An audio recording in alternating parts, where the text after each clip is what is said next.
Hola amigos, bienvenidos a Sin Filtros. Hoy tenemos un invitado de lujo. Se trata de César Vidal. Él es abogado, historiador y escritor. Ha sido una persona extraordinaria en el manejo de los análisis de lo que está ocurriendo en el mundo, qué es lo que está pasando. Hay nuevos paradigmas, se ha planteado una situación extremadamente diferente a lo que se veía en el siglo pasado y él está presentando un nuevo libro del cual nos va a conversar en los próximos minutos, así como también su visión sobre lo que va a ocurrir o lo que está ocurriendo tanto en Estados Unidos como en América Latina, de acuerdo a su percepción sobre la historia. Le vamos a dar la bienvenida, no sin antes, por favor, pedirles que se unan a nuestro super chat. Para nosotros es muy importante todos sus comentarios, sus aplausos, sus likes y cada una de las preguntas que deseen hacerle a nuestro invitado. Muchísimas gracias por estar con nosotros y bueno, le vamos a dar la bienvenida a nuestro amigo César. Está con nosotros en estos momentos y le queríamos dar la bienvenida y pedirle que por favor nos explique cómo es esa presentación de este nuevo libro que plantea un nuevo paradigma para el análisis de lo que está ocurriendo. Muchísimas gracias. Bueno, estamos hablando de un libro que se titula en español Un mundo que cambia, cuya edición inglesa acaba de aparecer hace apenas unos días con el título de A Changing World, es decir, un mundo que cambia también, y un mundo que cambia pretende ser un instrumento para poder comprender el mundo en el que vivimos, porque mucha gente en estos momentos todavía pretende analizar el mundo, pretende comprender el mundo, pretende hablar de soluciones para el mundo en el que vivimos de acuerdo con lo que fue el paradigma de la Guerra Fría, ese planeta que estaba dividido en dos bloques, uno capitalista y en parte democrático, otro comunista y dictatorial, pero ese es un mundo que desapareció hace ya más de 3 décadas, no es válido en absoluto ese paradigma para poder entender el mundo en el que vivimos y en un mundo que cambia, pues intentamos comprender el mundo en el que vivimos en la actualidad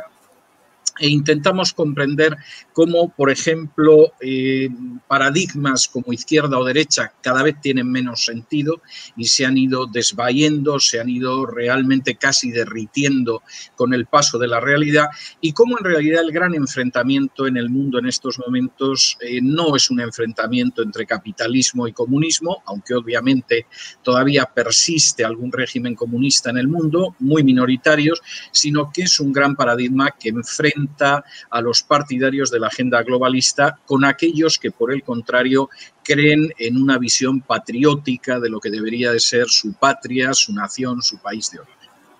Y tomando en cuenta ese planteamiento, en el caso de los Estados Unidos, que está en un momento pareciera ser histórico, en el que por un lado se presentan justamente partidarios de esa agenda globalista, representados en la figura de Joe Biden y de Kamala Harris. Y por el otro lado, el presidente Donald Trump con una posición que encaja justamente dentro de los patrones de lo patriótico. ¿Cómo ve usted ese escenario? Eso es cierto. Vamos a ver, en Estados Unidos la visión globalista no es un patrimonio exclusivo del Partido Demócrata. Eso sería maravilloso porque la tendríamos localizada y podríamos sentirnos más o menos tranquilos. John McCain era un gran globalista y era un gran partidario de la agenda globalista y podía ser republicano, pero realmente luego llevarse muy bien con los objetivos de la agenda globalista, llevarse muy bien, por ejemplo, con la política exterior que llevó a cabo en su día Hillary Clinton como secretaria de Estado. Dentro de esa visión globalista que se ha ido apoderando, yo diría que de la práctica totalidad del Partido Demócrata, pero de muy buena parte del Partido Republicano, frente a esto, lo que se produce en Estados Unidos hace 4 años es una reacción patriótica que puede darse precisamente por lo democrático del sistema americano. Es decir, si en Estados Unidos los candidatos, en vez de ser elegidos por los afiliados en unas elecciones primarias fueran nombrados por la cúpula del partido, como por ejemplo pasa en España, en Italia, en Francia, en tantísimos países, pues ahora mismo en Estados Unidos tendríamos un candidato globalista por el Partido Republicano y un candidato globalista por el Partido Demócrata, como pasó en las primeras elecciones que ganó Obama frente a McCain. Como el sistema es democrático y efectivamente las bases acaban eligiendo a su candidato, eligieron a un Donald Trump que no era el que quería el aparato del Partido Republicano, el establishment del Partido Republicano, y al que el establishment del Partido Republicano sigue odiando. De hecho, a mí me ha tocado ver en los últimos meses cómo gente del establishment del Partido Republicano en los medios ha decidido endosar a Joe Biden, que no deja de ser un disparate absoluto. ¿Qué significaría el hecho de que ganen uno u otro candidato estas elecciones? Bueno, si las elecciones las gana Joe Biden, que es un personaje, yo diría que muy deteriorado psicológicamente en estos momentos. Yo he tenido ocasión de cubrir campañas de Biden y Biden era un personaje con una capacidad dialéctica verdaderamente demoledora, extraordinaria. Podías estar o no de acuerdo con él, pero yo recuerdo cuando en su día, en un debate no hace tantos años, machacó literalmente a Ryan, que era el niño mimado del Partido Republicano en aquel entonces, y realmente hizo trizas a Ryan. Yo vi ese debate y hubo un momento en que me daba pena Ryan frente a Joe Biden. Y sin embargo, Joe Biden ahora es un personaje muy disminuido psicológicamente, confunde las cosas, confunde las personas, se les van los datos, se queda a mitad de una frase, etc. Si gana Biden, vamos a tener un programa absolutamente globalista en Estados Unidos. Bien porque Biden acabe hasta final de mandato, bien porque Biden sea sustituido en algún momento durante su mandato y quien lo sustituya sea Kamala Harris, que en algunos aspectos es muy acentuadamente, yo diría que muy descaradamente globalista. Esa es la cuestión. ¿Qué sucedería si gana Trump? Si gana Trump, vamos a tener un segundo mandato en el que posiblemente él todavía pisará más el acelerador a la hora de tomar medidas de carácter patriótico frente a la agenda globalista. Y si eso lo hemos visto en un primer mandato, pues por ejemplo, a la hora de enfrentarse con China, a la hora de, por ejemplo, salir de la Organización Mundial de la Salud, a la hora de pedir cuentas a los aliados de la NATO, que están muy contentos con emplear el dinero con el que no contribuyen a la NATO para desarrollar sus sistemas de salud y de bienestar, ¿no? A fin de cuentas, para eso Estados Unidos pone la sangre y pone el dólar, pues seguramente vamos a ver más medidas de Donald Trump en esa dirección. Y yo sinceramente creo que ahí los campos están muy claramente delimitados. Hay un aspecto que nos llama muchísimo la atención porque lo estamos sufriendo acá en la ciudad de Nueva York, pero también en otros estados de los Estados Unidos. Lo hemos observado en ciudades en Seattle, como en ciudades como Los Ángeles, etcétera, donde hay una conjunción de grupos anarquistas, de unos grupos que a veces se entremezclan con todo lo que es la parte islámica, las llamadas izquierdas latinoamericanas. Ellos convergen en un solo grupo que busca disminuir y acabar con la presencia de ese Estado-nación y de alguna manera imponerse. Acá lo hemos visto, hemos escuchado sus consignas y hemos visto todos esos mensajes que se envían a través de no solamente las exposiciones que hacen en la vía pública, sino a través de sus representantes. Podemos citar, por ejemplo, a la misma Ocasio-Cortez. Hay una mezcla de todos estos grupos para acabar con las instituciones que se conocen hasta ahora. Bueno, vamos a ver, yo dedico varios capítulos en mi libro de Un mundo que cambia a determinar cuáles son los pilares, los dogmas de la agenda globalista.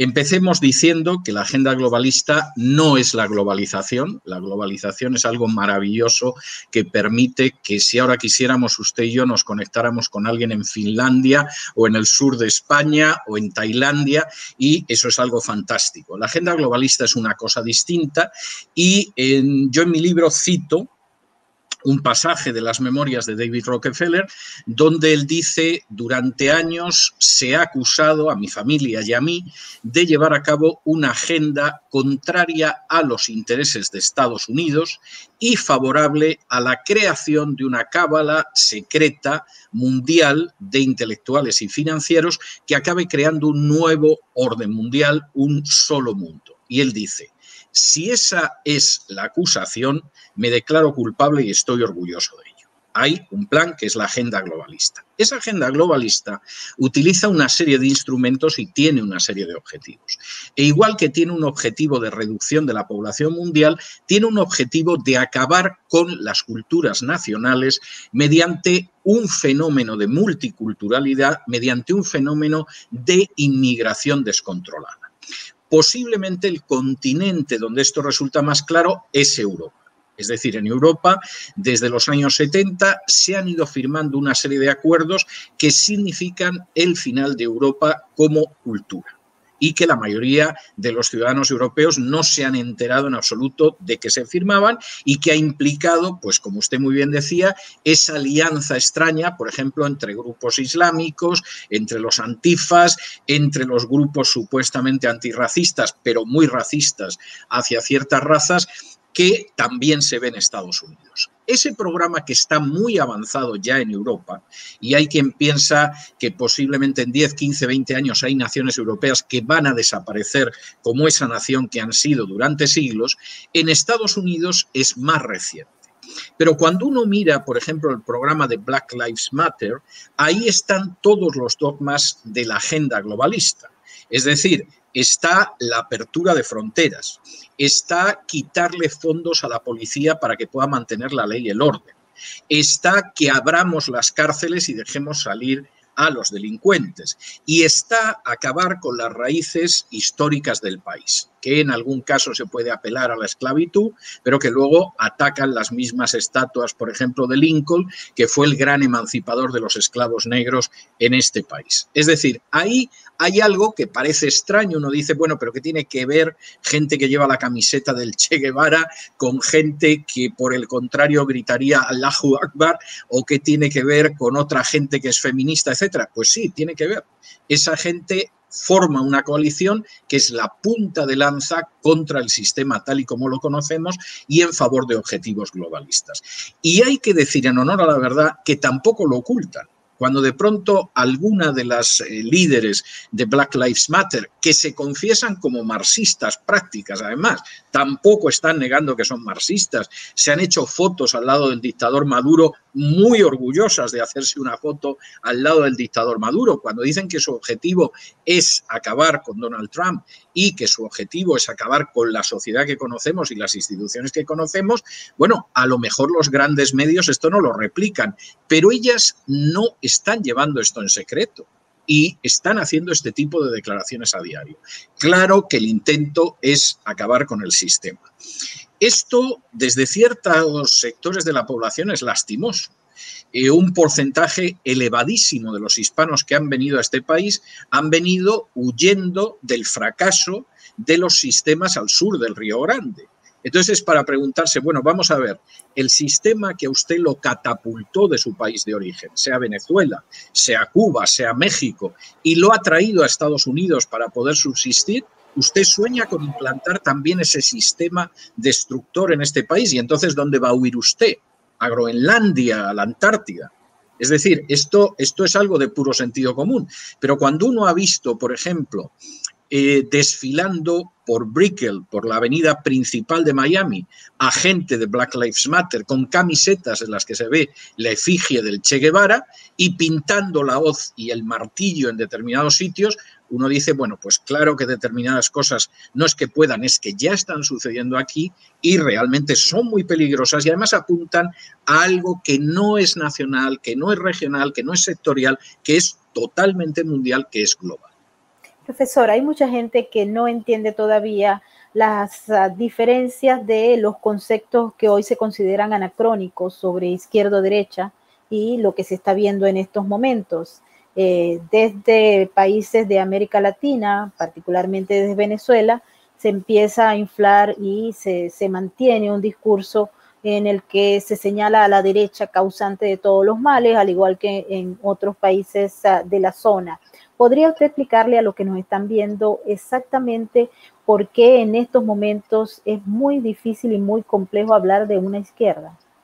Vamos a ver, es muy difícil y es muy complejo, igual que la derecha, porque la derecha también ha absorbido en muchos casos elementos de la agenda globalista. En España, buena parte de la derecha o la mayor parte de la derecha que está dentro del Partido Popular es absolutamente globalista en estos momentos y ha dictado leyes globalistas, por ejemplo, en el terreno de la ideología de género, más allá de las que dictó en su día el Partido Socialista. De modo que al final el globalismo es lo que nos ubica.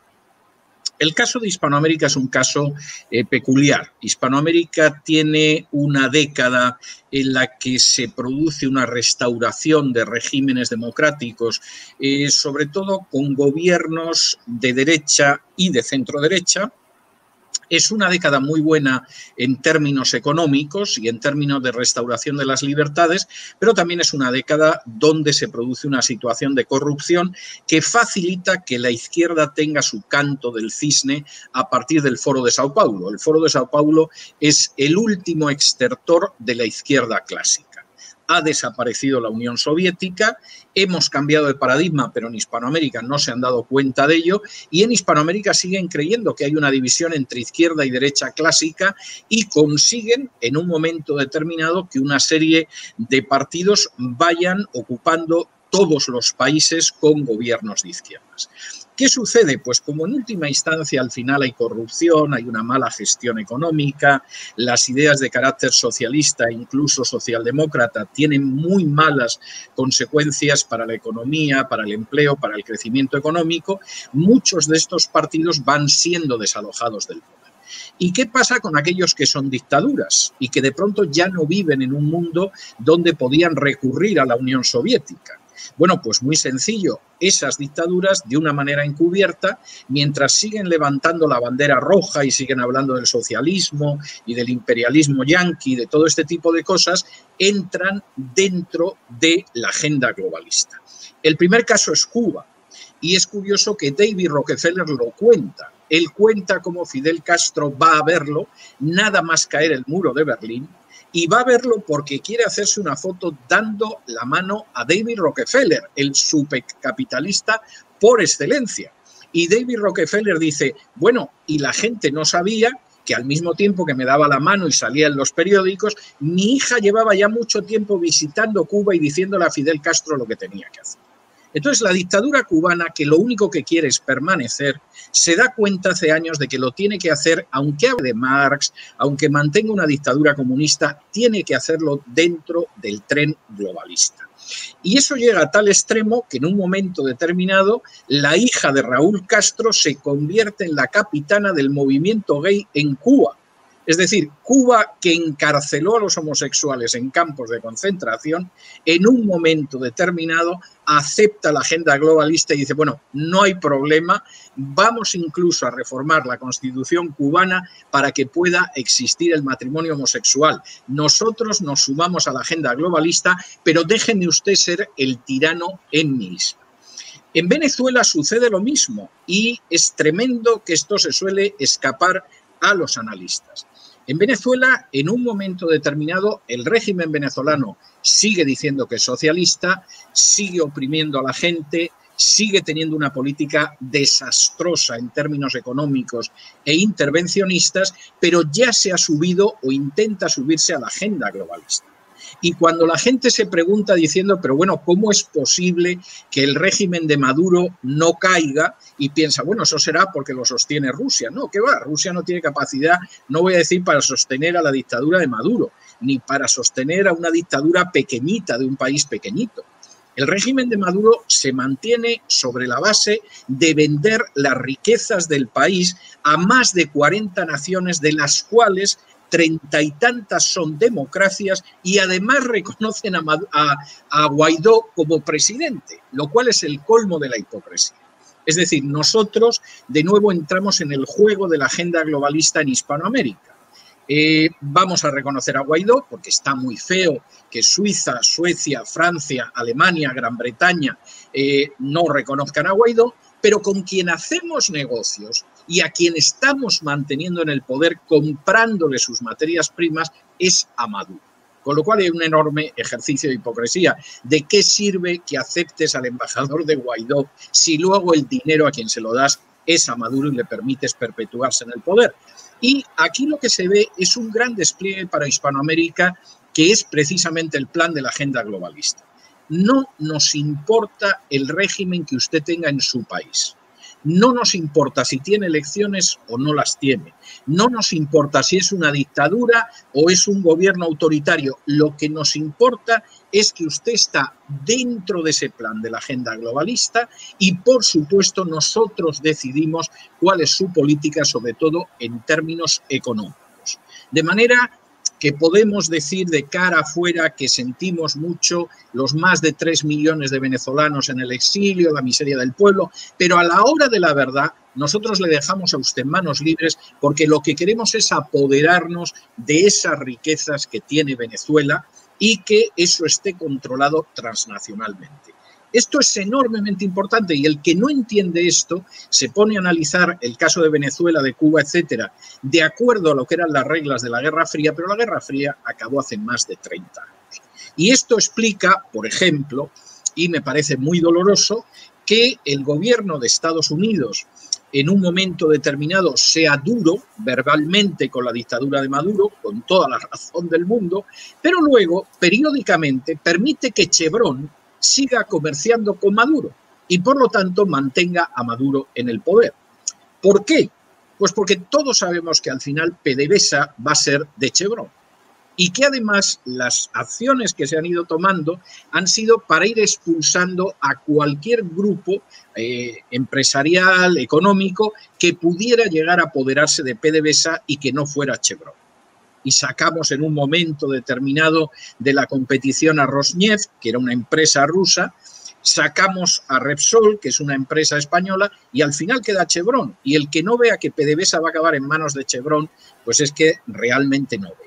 Al final la dictadura de Maduro se mantiene no porque Maduro tenga un grupo de guardaespaldas rusos o porque por allí haya cubanos enredando, sino por el simple hecho de que hay poderes económicos que están encantados con Maduro, porque si en vez de Maduro hubiera un gobierno democrático, no podrían saquear impunemente la riqueza de Venezuela como lo están haciendo desde hace años. Aquí en los Estados Unidos se ha planteado justamente el Departamento de Justicia una serie de acciones que vinculan tanto a Nicolás Maduro como a un gran número de sus principales agentes de gobierno como criminales. Se plantea que ellos están vinculados a todo lo que es el área del tráfico de drogas, el narcoterrorismo, vinculaciones directas con grupos islámicos que han visto en Venezuela un terreno fértil para operar y que están muy cerca justamente de los Estados Unidos.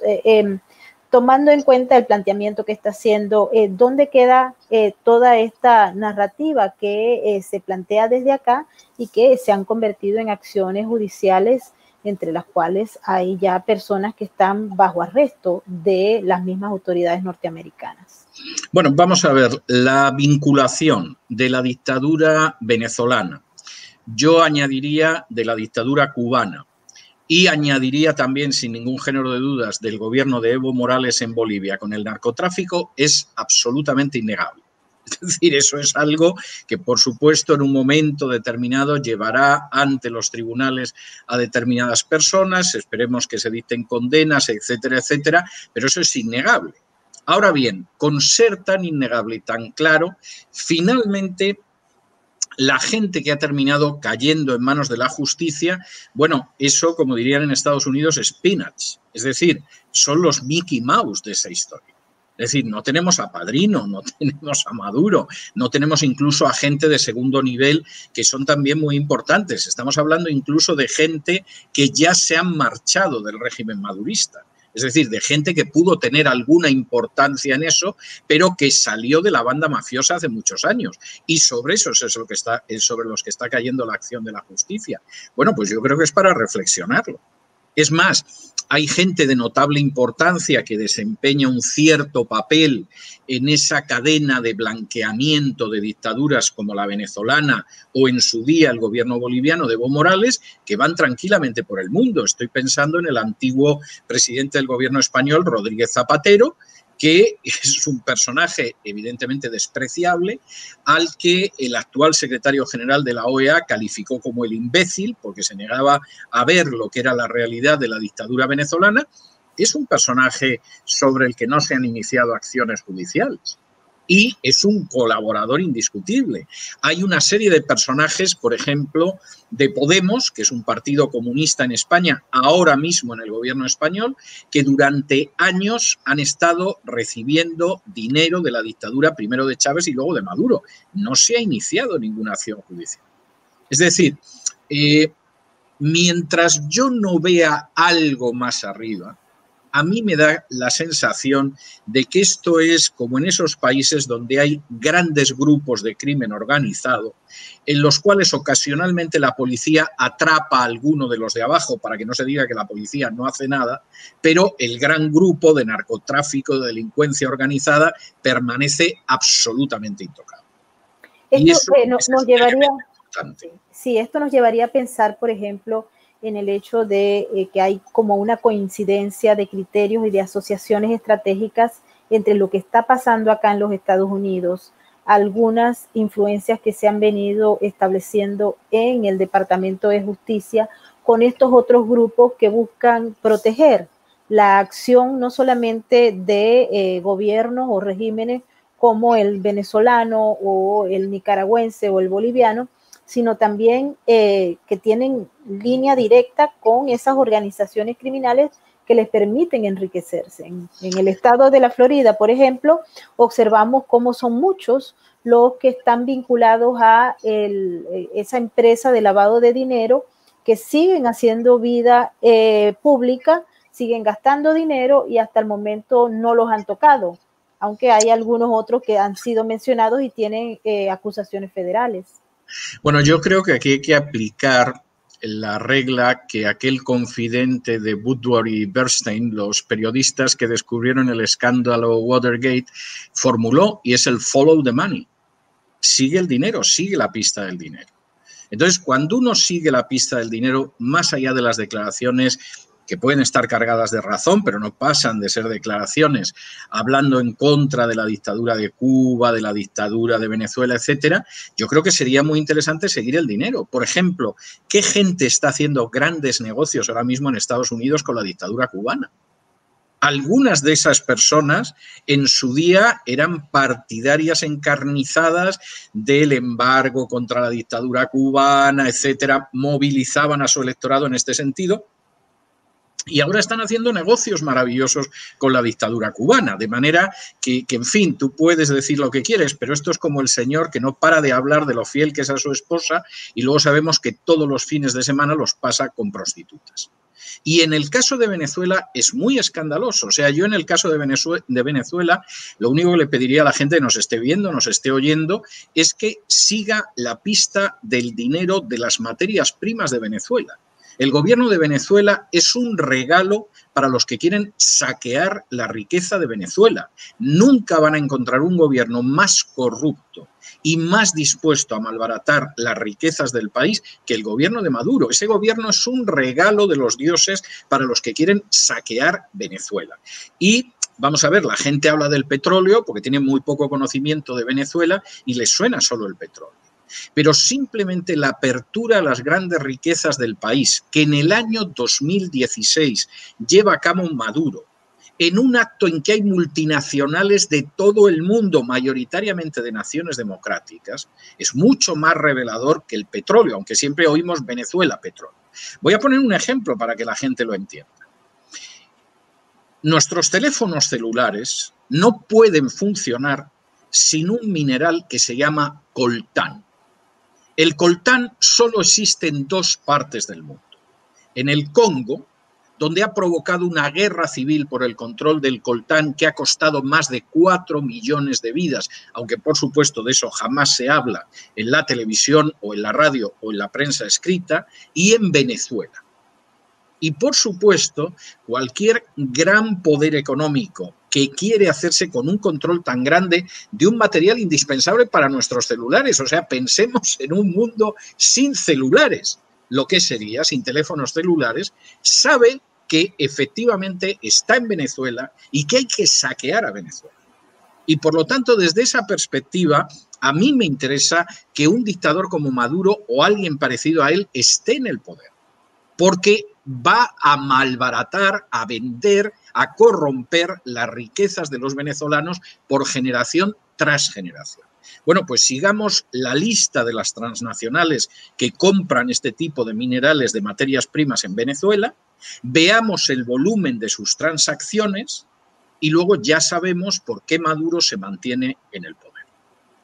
Porque hay otros elementos, ¿no? Que hay que tomar en cuenta. Sí, y quisiera que ahondáramos en ese aspecto en particular, porque Venezuela y su régimen tiene una serie de aliados internacionales que se mueven en la geopolítica mundial, que actúan como soporte acá mismo en Nueva York, en la sede de las Naciones Unidas, cada vez que hay un encuentro donde se discute en el Consejo de Seguridad o en la Asamblea cómo sancionar a Maduro o cómo hacer para que haya una transición en Venezuela. Y siempre vienen estos salvavidas, estamos hablando de Irán, estamos hablando de Rusia, de China, de Turquía.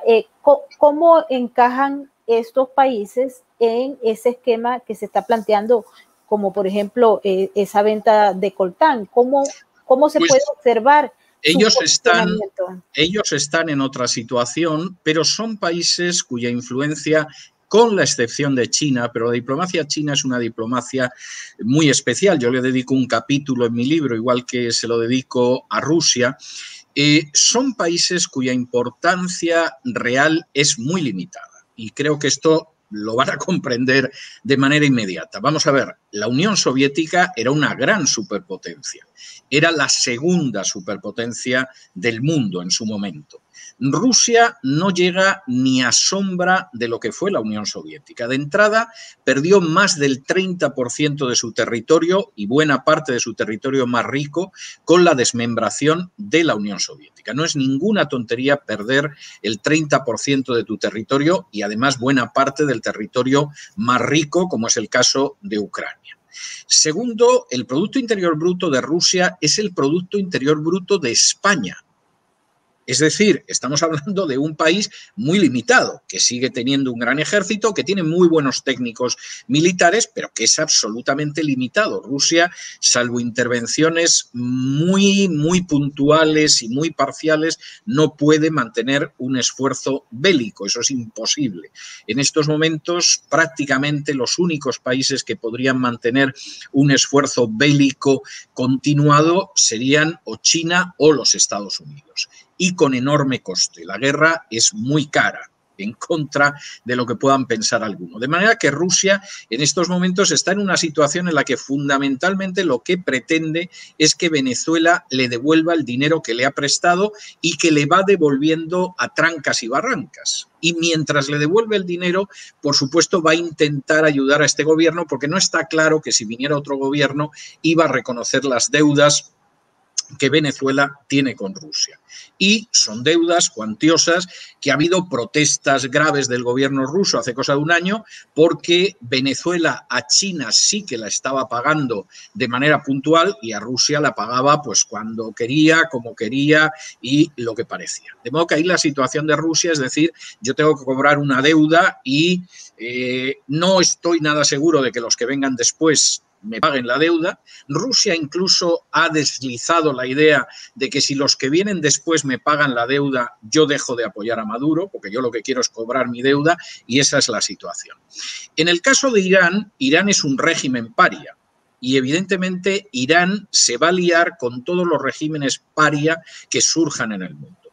Llámese Corea del Norte, llámese Cuba, llámese Venezuela, y si mañana, Dios no lo quiera, en Tailandia apareciera un régimen paria, ahí llegarían los iraníes para aliarse con ellos. Pero luego la capacidad de reacción de Irán es muy reducida.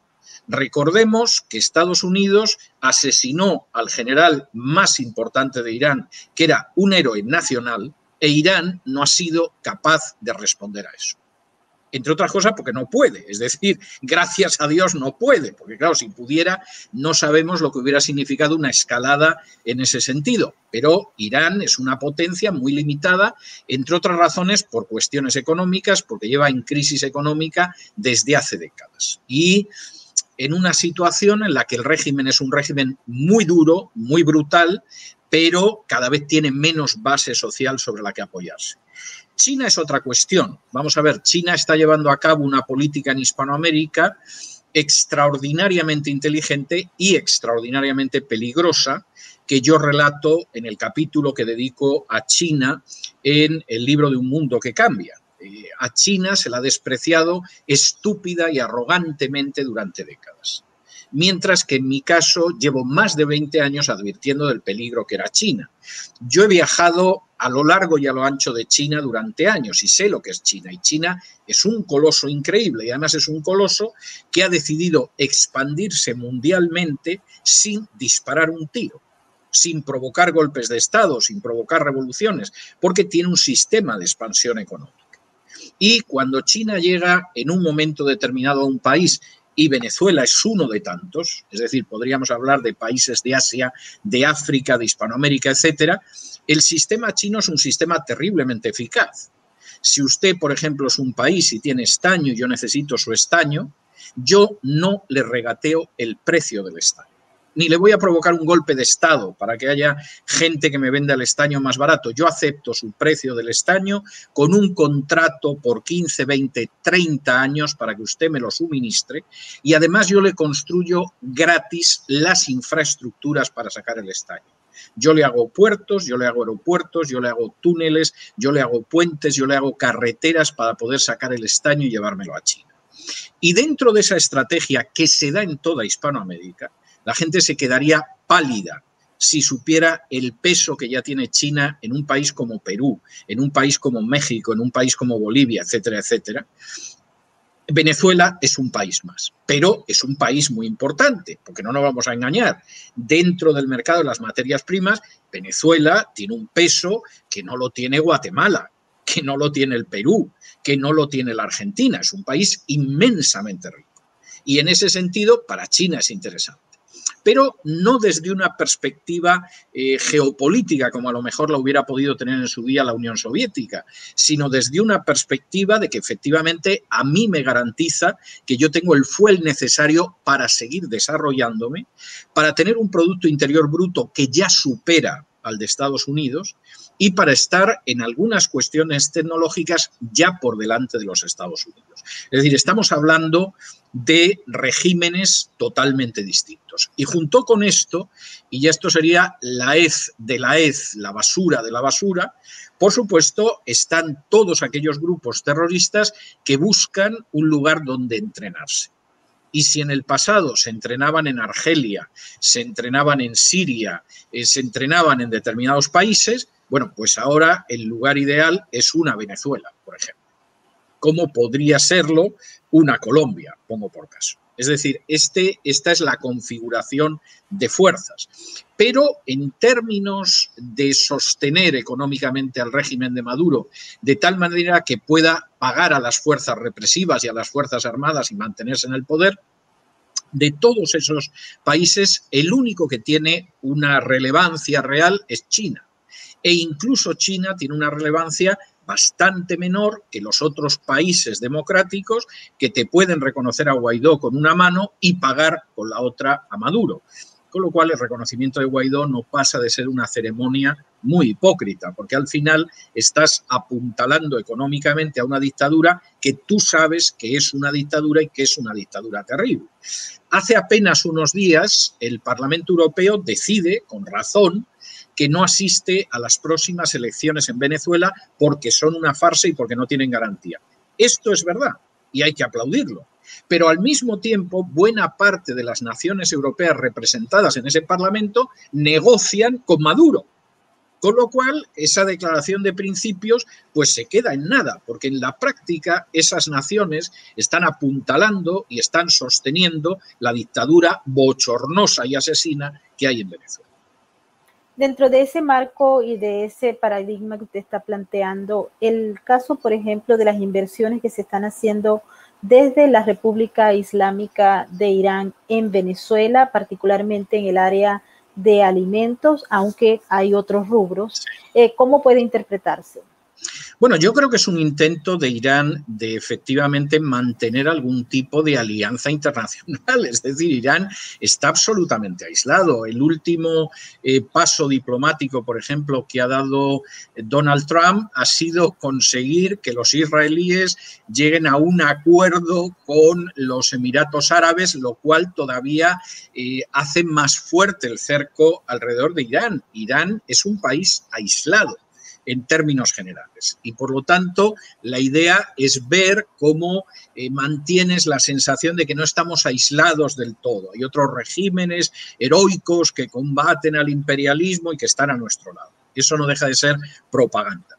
Y eso es algo que al final a Irán le viene muy bien, la idea de decir al otro lado del Atlántico hay otro régimen heroico y antiimperialista que está con nosotros, y le viene muy bien a la dictadura venezolana decir no estamos solos y hasta en el Próximo Oriente nos apoyan. Pero luego cuando uno ve las cifras reales, las cifras son muy pequeñas. Es decir, que en un momento determinado Irán parta con petróleo hacia Venezuela. Cuando tú ves las cifras y todo lo demás, te das cuenta de que eso no pasa de ser un acto simbólico. Cuando en un momento determinado examinas otros rubros como alimentación, etcétera, pues hombre, no pasan de ser actos simbólicos, que tienen muy poca incidencia realmente al final en la economía. Es más una cuestión de propaganda en este sentido. Y la capacidad de acción de Irán es una capacidad de acción muy limitada. Y además, cuando uno ve dónde se ha movido Irán en las últimas décadas, es muy limitado, casi siempre de manera indirecta y además en situaciones que luego no tienen tanta repercusión. Es decir, Irán es una dictadura muy acosada, con una capacidad de acción muy pequeña y deseando hermanarse con quien sea, porque el mundo se le ha ido haciendo un mundo en el cual cada vez le queda menos espacio.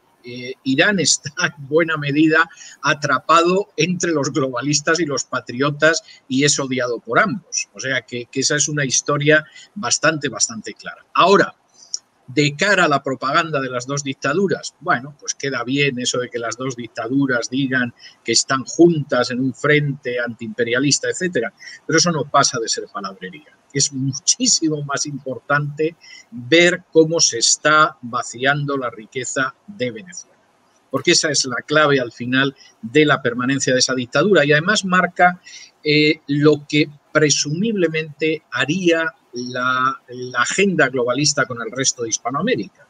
Es decir, usted mantenga el régimen que quiera en su país. Es decir, no me importa si tiene elecciones, no me importa si elige un presidente, no me importa si hay una dictadura. Pero lo que sí quiero es vaciar de contenido lo que es el funcionamiento de su país y decidir yo cómo va la economía de su país. Y lo voy a decidir o bien porque controlo sus materias primas, como es el caso de Venezuela, o bien porque acabo aprobando una normativa internacional supuestamente para que el planeta no se caliente, que me va a permitir que usted no se desarrolle. Y entonces cuando un país como Perú, como Argentina, como México, diga, bueno, yo desearía desarrollar determinadas industrias, le van a decir no porque usted calienta el planeta. O sea, permanezca usted en la miseria. Y entonces no me importa quién gobierne en su país, no me importa que tenga elecciones, no me importa si no hay elecciones, casi mejor, porque con un dictador me entiendo mejor. Pero en cualquiera de los casos nosotros vamos a decidir lo que son sus leyes internas y lo que es su economía. Y eso hace que finalmente esas naciones de Hispanoamérica no sean nada más que simples protectorados. Son como huevos a los que se les ha hecho un agujerito, se les ha sacado la yema y la clara, externamente parecen huevos, en realidad no pasan de ser una cáscara vacía. Y cualquiera que vea lo que está pasando ahora mismo en Argentina, lo que está pasando en Perú, etcétera, pues se da cuenta de que ese es un proceso menos avanzado que en otros casos, porque en Venezuela la dictadura ayudó mucho a avanzar en esa dirección, pero es un proceso que va en la misma dirección. Y, por supuesto, le vamos a cambiar la cultura nacional mediante una inmigración descontrolada. Por supuesto, vamos a acabar con la posibilidad de que usted tenga un crecimiento demográfico normal a través de la ideología de género y, por supuesto, vamos a controlar su economía porque cuando no nos guste lo que usted hace, vamos a apelar a un calentamiento global que, por cierto, tengo que decir que ha habido 3 veces ya en la historia en que el calentamiento fue mucho mayor que el actual y, desde luego, por las épocas en que se produjeron, no se puede acusar ni a las fábricas, ni a los automóviles, ni a los aviones. Uno de los aspectos que quería tocar antes de irnos al caso de Chile, que me interesa muchísimo, es ese extraño acercamiento que ha surgido entre el régimen de Nicolás Maduro y el de Kim Jong-un, de Corea del Norte. De hecho, se ha hecho hasta una investigación y una denuncia en la ONU por la posibilidad de que vaya a haber no solamente acuerdos desde el punto de vista militar, sino que vayan a violarse esas sanciones que impuso la ONU. ¿Cómo puede interpretarse este encuentro? Pues yo creo que es exactamente igual que el caso de Irán. El régimen de Corea del Norte es un régimen paria. Es decir, con Corea del Norte no quiere saber nada nadie, empezando por China. Es decir, China seguramente representó un papel muy importante para evitar que las aguas no llegaran al río entre Estados Unidos y Corea del Norte. Pero en cualquier caso, Corea del Norte es un régimen paria. Y esa es la realidad. Uno de los problemas que tiene que afrontar China es la cantidad de gente de Corea del Norte que huye hacia China, buscando comer, no buscando libertad, porque obviamente el régimen chino no es precisamente un ejemplo de libertades. Y en ese sentido es otro régimen paria. Y los regímenes paria intentan juntarse unos con otros, aunque no se parezcan en nada. Es decir, ¿qué tiene que ver una dictadura islámica chií con un régimen comunista de corte bolchevique? Nada en absoluto. Pero son 2 regímenes parias, es decir, al final acaban buscando algún tipo de hermandad para decir no estamos solos en el mundo. Es decir, frente al gran satán americano, pues tenemos el apoyo de Corea del Norte. O frente al gran imperialismo yanqui, tenemos a los iraníes a nuestro lado. Pero no pasan de ser, yo diría que el factor común de estos regímenes es que son regímenes parias. Y cuando uno ve lo que es el mapa mundial, se da cuenta de que los regímenes parias, que además son anacronismos históricos, es decir, eso es algo que ya históricamente desapareció, ha quedado ahí como siempre queda algún residuo de mala hierba, pero no tiene ni mucho menos la fuerza que ha podido tener en otras épocas, gracias a Dios. Esos regímenes intentan de alguna manera arrimarse los unos a los otros, porque es que están absolutamente solos. Es que uno ve el mapa del mundo y realmente ¿cuál es el futuro de Corea del Norte? Ninguno. Es decir, eso puede tardar más o menos, pero Corea del Norte no puede subsistir indefinidamente. En Irán hay más posibilidades de que el régimen aguante, pero evidentemente es problemático porque incluso el Islam de Irán no es el Islam de los países cercanos.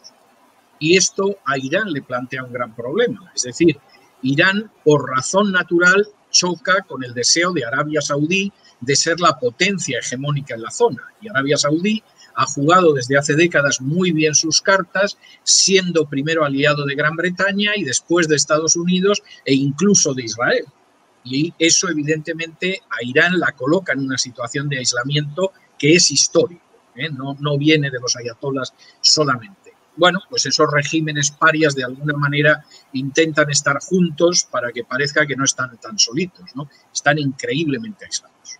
Por cierto que en las últimas noticias se ha informado que China logró apoderarse de una parte de los puertos más importantes y de algún territorio de Irán, con un objetivo que obviamente se puede interpretar desde el punto de vista comercial, pero sí sabemos que hay muchos iraníes que no están muy contentos con la decisión de entregarle un espacio de su territorio al régimen chino.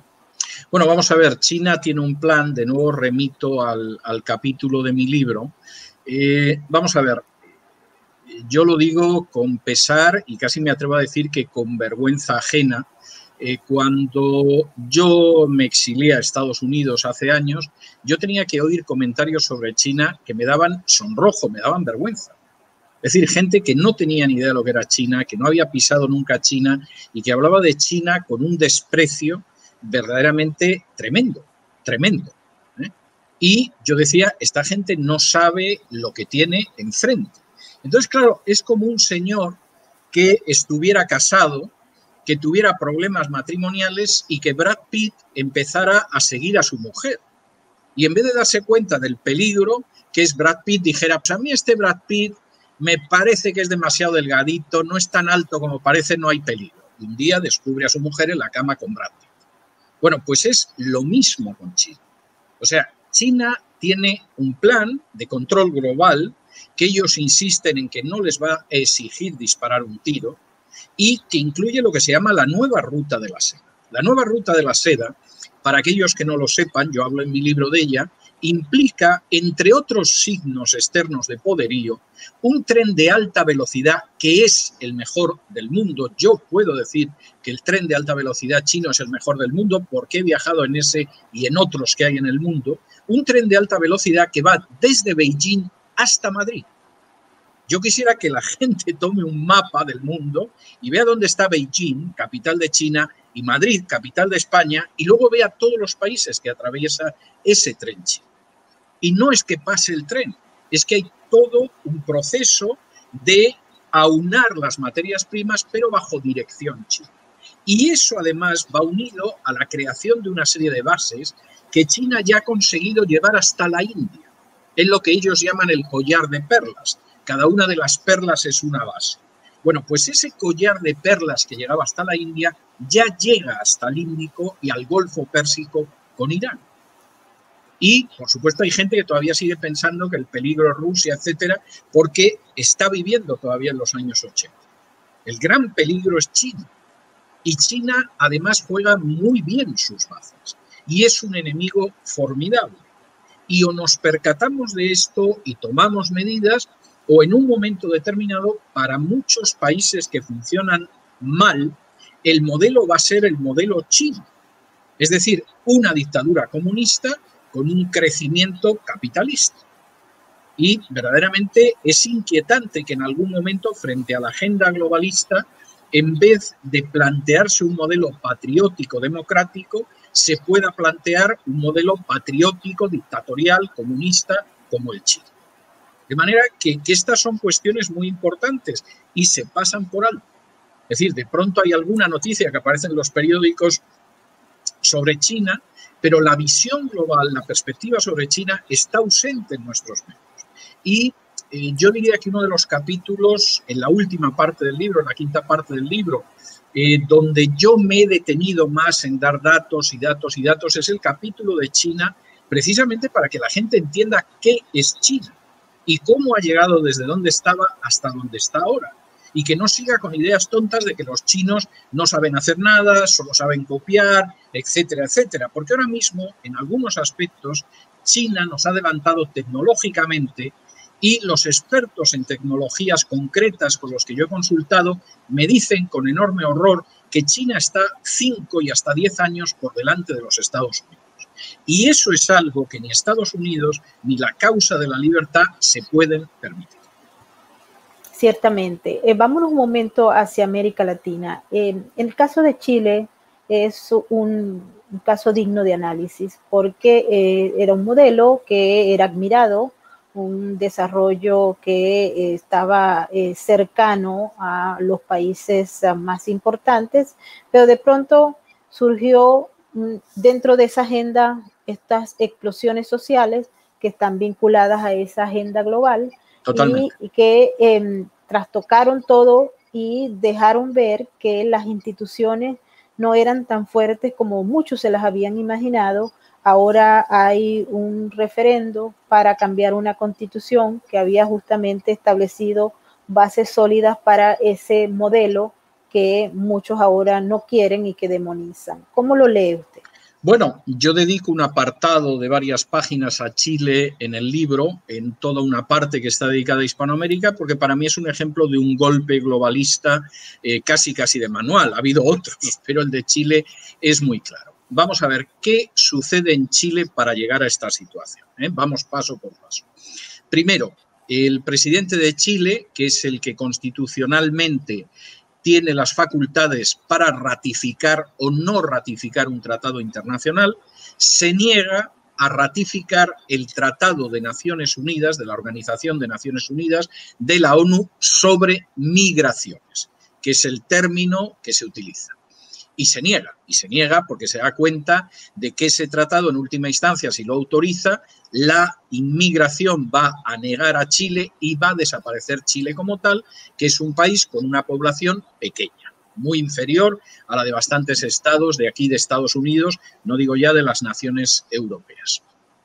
Nada más negarse el presidente a someterse a uno de los pilares de la agenda globalista, se forma una coalición que va de la extrema izquierda hasta la derecha, que permitió a Piñera llegar a la presidencia, para exigir que se cambie la Constitución y que ya no sea el presidente el que decide qué tratados internacionales ratifica o no, sino que sea el legislativo, porque el legislativo es bastante más fácil de manejar.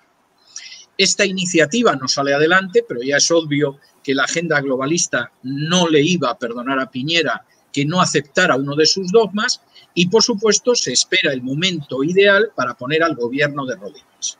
Y ese momento ideal es cuando, después de multitud de análisis previos, se sube el precio del transporte público. Vamos a ver, la subida del transporte público no le gusta a nadie, ni en Chile ni en Noruega. Pero no justifica que en un momento determinado los estudiantes se lancen a la calle, vandalicen lo que es, en fin, transportes públicos, instalaciones públicas, etcétera, etcétera, y que inmediatamente pidan un cambio de Constitución. ¿Qué tiene que ver la Constitución con la subida del metro? Bien, ahora empiezan a aparecer datos que yo en su día en mi programa de La Voz le dediqué varios editoriales al tema. Por ejemplo, que las asociaciones estudiantiles que se lanzan a la calle como vándalos llevan recibiendo mucho dinero de George Soros desde hace años. Qué casualidad que gente que recibe dinero de uno de los grandes iconos de la agenda globalista, que es Soros, se lance a la calle de manera violenta. Cuando esto se produce, inmediatamente aparecen una serie de fuerzas que piden el cambio constitucional, que insisto, que alguien me explique cuál es la relación entre la subida del precio del metro y ir a un cambio constitucional. O sea, esto es disparatado. ¿Y quién aparece apoyando eso? Bueno, pues las fuerzas de izquierdas, buena parte de las fuerzas de derechas, que están también en la línea globalista, y, cómo no, la Iglesia Católica. Y entonces aparece el representante de la Iglesia Católica diciendo que Chile no tiene otra salida que cambiar la Constitución. Y uno dice, bueno, vamos a ver un momento. Primero, ¿usted qué pinta en esto? O sea, yo comprendo que usted pueda decir que le preocupa que los chilenos no van a misa o que los chilenos se divorcian o cosas por el estilo, pero un cambio constitucional, cosa lógica teniendo en cuenta que si hay un gran icono de la agenda globalista, que es George Soros, hay otro gran icono de la agenda globalista, que es el Papa Francisco. ¿Y cuál es esa nueva constitución? Pues la que en su día Naciones Unidas diseñó para Michelle Bachelet y que a Michelle Bachelet no le dio tiempo a imponérsela a los pobres chilenos. Y que es una constitución que convierte a Chile en la práctica en un protectorado de la agenda globalista. Y entonces nos encontramos con que el país que se denominaba el oasis de Hispanoamérica, que supuestamente tenía unas instituciones sólidas, que dentro de lo que es el índice de Gini era el mejor país al sur del Río Grande. Yo no digo que fuera perfecto, yo no digo que las cifras fueran ideales, pero era el que tenía menos desempleo, más educación, menos desigualdad, etcétera, etcétera.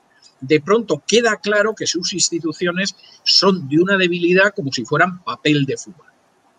Y que cuando se mueven las fuerzas globalistas, porque en un momento determinado el presidente no inclinó la cabeza, pueden empujar al gobierno y a la nación a donde la quieren empujar sin que se produzca prácticamente una posibilidad de reacción. Lo que ha sucedido en Chile, guste o no guste decirlo, es un golpe de Estado globalista. Y Si se quiere un golpe posmoderno, no ha habido que sacar los tanques a la calle, los militares no han formado una junta, pero en la práctica los resultados van a ser posiblemente mucho peores que si hubiera habido un golpe de Estado militar. Y más en Chile, que además ese golpe en un momento determinado dio paso a una transición democrática. Eso ha sucedido, aunque se diga menos, en Perú. En Perú, el presidente en un momento determinado se da cuenta de que la Corte Constitucional va a ser una corte que no es favorable a la agenda globalista, intenta cambiar la Corte Constitucional para que en ella tengan lugar organizaciones no gubernamentales, especialmente las de Soros. Y cuando el presidente dice esto y el legislativo se opone, disuelve el legislativo en la idea de que las nuevas elecciones le permitirán formar la Corte Constitucional que quiera y entregar el Perú a la agenda globalista. Y esto es un golpe de Estado de manual.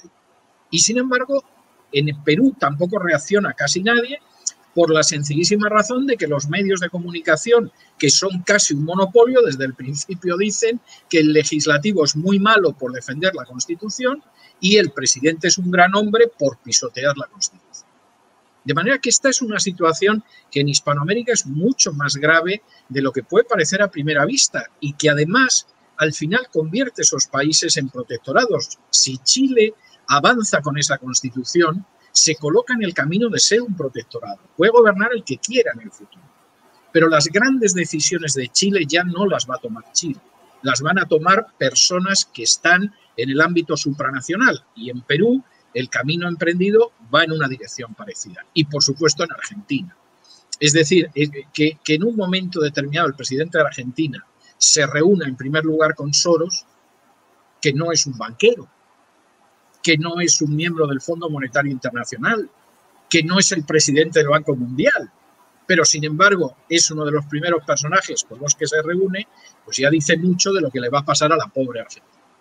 El caso de Bolivia también es interesante porque justamente pareciera que las fuerzas antagónicas están en estos momentos en la calle, unos pulsando porque se dé esas elecciones en el mes de octubre y el gobierno interino de la presidenta Yanine Áñez está enredada porque está atacada por todos los flancos y el crimen organizado avanzando. Estoy de acuerdo, el caso de Bolivia es muy triste. Vamos a ver, Bolivia ha tenido algunos aspectos positivos. Intentemos hacer un juicio equilibrado, ¿no? Primero, Evo Morales no se pudo sostener en el poder, lo cual es una buena noticia, se mire como se mire. Segundo, en contra de lo que se diga, ni Cuba ni Venezuela consiguieron mantener a Evo Morales en el poder.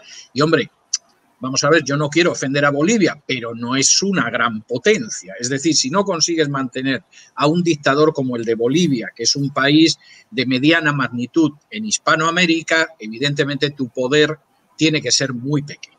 De manera que todas estas leyendas que hacen que los cubanos sean una especie de James Bond del Caribe, que no son nada más que leyendas porque son bastante brutos en muchísimas de sus acciones y bastante torpes, y eso ya lo sabían los soviéticos hace décadas, pues deja de manifiesto también la capacidad de maniobra del régimen cubano y del régimen venezolano.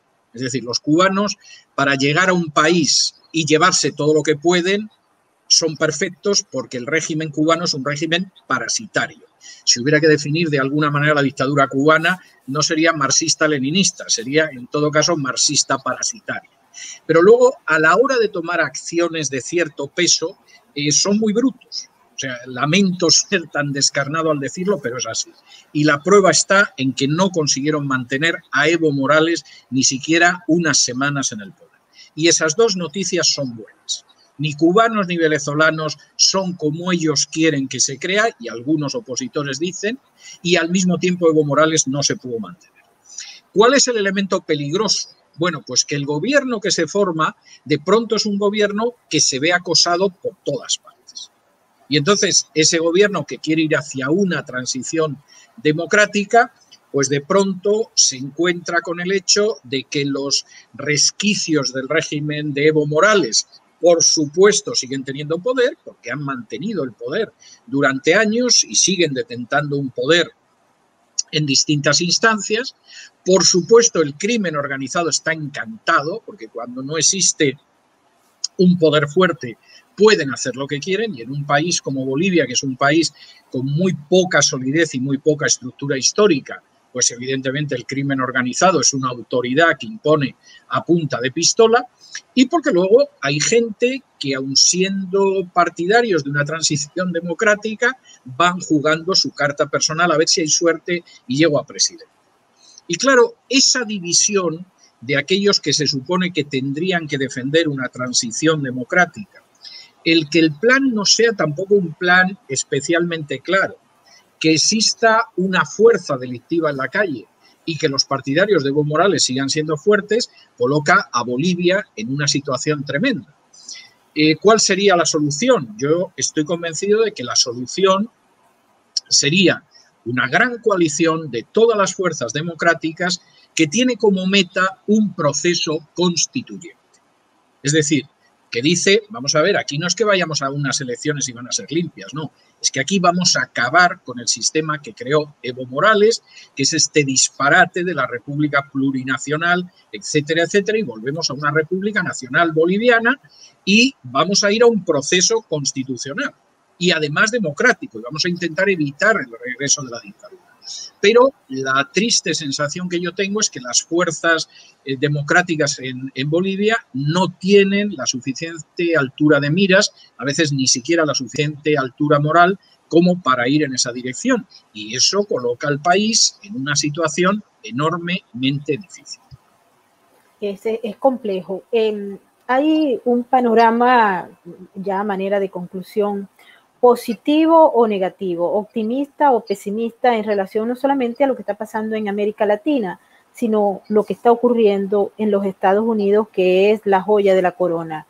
Lo que ocurra acá va a reflejarse en muchos otros países, y justamente en estos momentos que estamos escuchando esos discursos en la Convención Nacional del Partido Demócrata, que está siendo presentada de manera virtual, y que hemos escuchado esos discursos que entusiasman a los millennials y a muchos otros grupos.